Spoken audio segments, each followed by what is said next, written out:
ဒါကြောင့်မလို့လမ်းဘေးကစားနည်းတွေမှာဘတော်မှမနိုင်နိုင်တာပါတိတိကျကျကြည့်လိုက်ပါ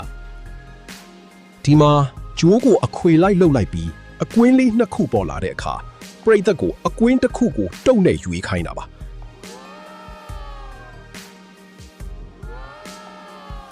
ဘလို့ဝဲရွေးပါဒိုင်းဘက်ကပဲအမြဲတမ်းနိုင်တာကိုမြင်ရပါပါနောက်ထပ်ဖနခါစန်းစန်းဒိုင်းမဲနိုင်ပါတယ်ခင်ဗျ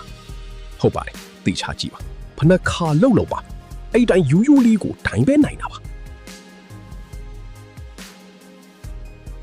ဒီမျက်လက်နည်းကိုတော့ရင်းချမ်းလက်မလို့ခေါ်ပါတယ်ပထမဆုံးကျိုးကိုအကွင်းလိုက်လေးတွေဖြစ်အောင်ခွေလိုက်ပြီးသွားတဲ့ခါမှာအကွင်းနှစ်ကွင်းကြံခဲ့ပါလိမ့်မယ်ပြီးရင်ဗိုက်တက်ကိုသူတို့ကြိုက်တဲ့အကွင်းတွေကိုဘုံပင်ဒါမှမဟုတ်တုံးတစ်ချောင်းထိုးထည့်ခိုင်းလိုက်ပါသူတို့ဘယ်အကွင်းကိုပဲယူယူငါတို့ကျိုးကိုအသားလေးဆွဲလိုက်တဲ့အခါကျိုးကတုတ်ကိုဘတော်မှညှိပတ်မိမှာမဟုတ်ပါဘူးကဲဒါကိုဘယ်လိုလုပ်လဲဆိုတာငါဓာတ်ရိုက်တင်ပေးမယ်နော်ကျိုးကိုစားပြီးခွေကြတဲ့ကမင်းရဲ့လက်ညှိုးကိုပထမဆုံးအကွင်းထဲမှာထည့်ထားပါမယ်ပြီးရင်တော့ကျိုးကိုဆက်ပြီးပတ်သွားလိုက်ပါမင်းရဲ့လက်ညှိုးမှတ်ထားတဲ့အကွင်းကဘယ်တစ်ခုလဲဆိုတာတီချမှတ်ထားပါဒီလိုမျိုးခွေပြီးသွားတဲ့အခါမှာတကယ်လို့ပရိသတ်ကတုတ်ကိုအရင်အတိုင်းအောက်ကအကွင်းတွေကိုထည့်တဲ့ဆိုရင်တို့မင်းကကျိုးကိုပုံမှန်အတိုင်းပဲဆွဲလိုက်ရုံပါပဲဒါဆိုရင်ကျိုးကတုတ်ကိုလုံးဝညှိပတ်မှာမဟုတ်ပါဘူး